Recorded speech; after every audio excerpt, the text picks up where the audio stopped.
fshati im quhet Delogordë, shtrihet rënzë malit Karaorman, kurse para veti ka një fushë të gjerë dhe mjaft pjellore. Fshati numëron mja 300 shtëpi me afro 2500 banor, të cilët kryesisht merren me bujqësi e blegtori. Ndaj me të drejtën mund të themi se janë bujq të mirë e blegtor të vyeshëm.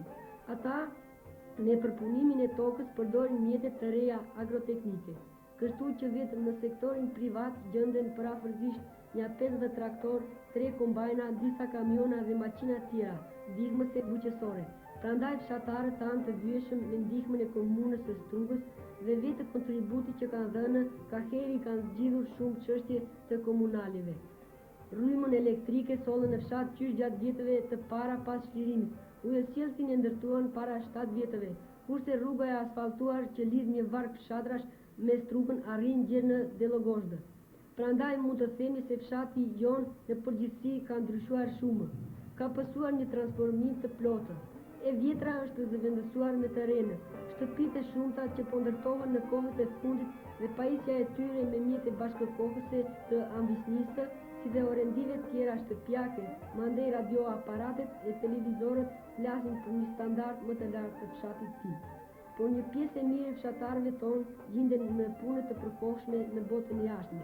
Vështire kanë ata atje larg familjes, larg parestisit e larg fshatit të vet. Por pa dyshim edhe ne fëmijët, prindërit e të cilëve gjenden jashtë atë vend, nuk e kemi aq lehtë. Por atë zbrastësi të prindëve e plotësojmë në folen tonë të dy në shkollën e dashur, godinën më të madhe që është ndrit aty mbi fshat. Aty gjejmë prehje të plotë nga arsimtarët tanë të dashur.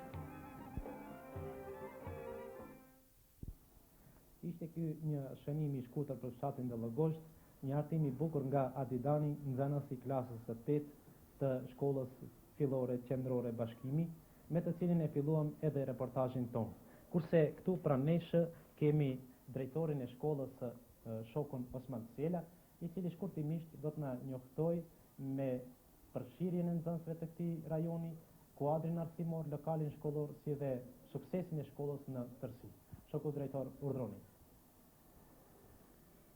Shkolla e jonë, bashkë me shkollat periferike, përfshin 1500 nëma nxënës.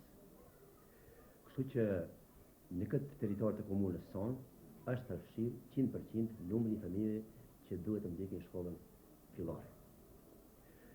Gati çdo vit shkolluar në shkollën tonë mbarojnë mbi 100 nxënës, të cilët 100% i vazhdojnë mësimet në shkollat e mesme.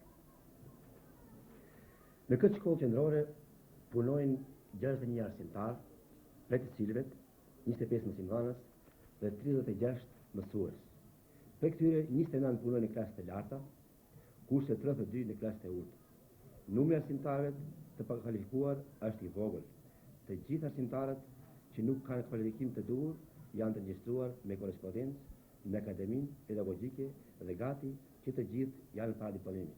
Kështu që për një kohë të shkurtër do të kualifikohen që të gjithë. Lokali shkollor, si në qendër, po ashtu edhe në periferik, është në nivel të duhur dhe i përgjigjet kushteve pedagogjike për zhvillimin e mësimit. Përveç mësimit të rregullt, në shkollën tonë, në pajtim me detyrat dhe rolin pedagogjik shoqëror, punojnë gati të gjitha grupet e aktivitetet të lira të nxënësve. Si grupet e aktivitetet të lira për të nxënësve për shtimin e fitonive, grupet kultura artistike, grupet punuese prodhuese dhe grupet sportive.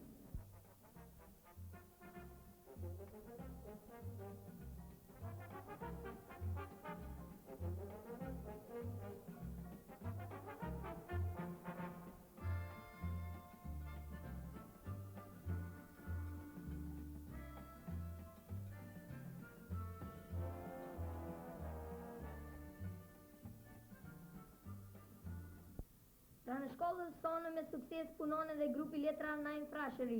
Ky grup numëron 37 nxënës, nga të cilët shumica janë të gjinisë femërore. Orët e grupit Letra nga nxënësit priten me padurim dhe për këtë ka mjaft interesim. Nënës, në livadh qelen shumë burbuqe, flutura lule si futen gji, unë vrapoj me shamit kuqe, në prekër shkollës sa mrekulli. Na të gjithë kemi një diell, që na fal rrezet e dritës, fluturojmë si zogjë në qiell, prekër në përshtigjet e kalpëra të dritës. Gjerdan bëhet gazi nënës, dhe shkëlqen në qafën time, trandafile rrezja kime, heqin valë shoqja jonë. Rrugaçi është një rrugaç, por edhe për tas. Tërë ditën luan dhe me guar gjuan. Shumë njerëz e këshillojnë, por ai nuk i ndëgjon, dhe me fjalën dyta zhurmës ja fillon. Shumë herë e rre, babai i vet, por koka e tij nuk e morri vesh. Me këtë grup shpeshherë punojnë edhe tema të lira, tema të cilat nxënësit i zgjedhin vetë. Punimet më të mira të nxënësve tu bëhen dhe nxirren në gazetën e murit.